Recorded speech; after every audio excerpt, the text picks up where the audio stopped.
Ma'am, this is a question on the national debt.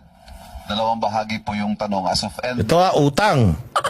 O utang. Tinanong nyo kung paano niya sasagutin yung utang. March 2025, nasa close to 17 trillion na po ang utang ng bansa. Ito yung 62% ng debt to GDP ratio. Of the more than 4 trillion borrowed under the Marcos administration, can we account where it largely went? And O, tinatanong saan napunta?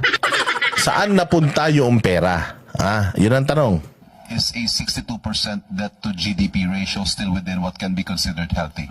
Ito po ay ginamit sa mga growth-enhancing investments tulad ng infrastructure. Wow!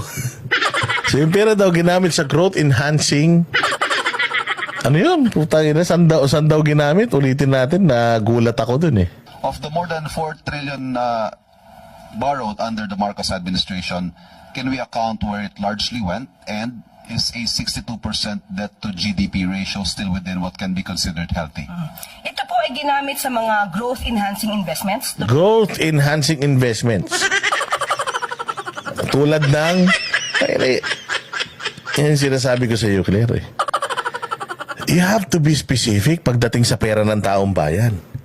Hinahanapan niyo si Inday Sara kung saan niya dinala yung pera ng taong bayan and you want her to be specific. Tapos kayo, pag tinanong kayo saan niyo dinala yung pera ng taong bayan, generic yung sagot niyo. Di ba pwedeng generic yung sagot pagdating sa pera ng taong bayan, ma'am? Kailangan talaga maipakita niyo itemized. Or at least man lang makapagbigay kayo ng example. O ano pa yung sasabihin niya? Tulad ng infrastructure. Infrastructure? Pukin ng ina. Anong infrastructure nyo? Yun nga ang kinukoncern ng tao sa inyo. Yun nga kayo, doon nga kayo sinisingin lang tao. Ang laki ng inutang nyo, walang infra. Nadagdagan ba tulay? Nadagdagan ba exit ng NLEX, SLEX, SCTEX? Nadagdagan ba yung nadagdagan ba tayo ng Skyway? Nadagdagan ba yung LRT papunta ng Bulacan? Proyekto pa yun ng mga nakarang administrasyon.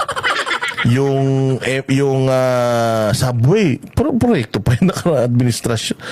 Wala nga tayong bago ospital. Nagbuhukay-hukay ka dun sa may Pampanga. Sasabihin mo, mega center, may pinakamalaking ospital sa buong mundo. Hanggang ngayon, putang ina, talahi bang tumutubo ron? Hindi pa tumutubo yung ospital. Ilang taong ka na sa posisyon, wala pa rin nangyari. Sabi mo, infrastructure. Anong infra ang pinagawa mo? 1.5 billion per day na flood control project. Putang ina, binabaha ang Pilipinas.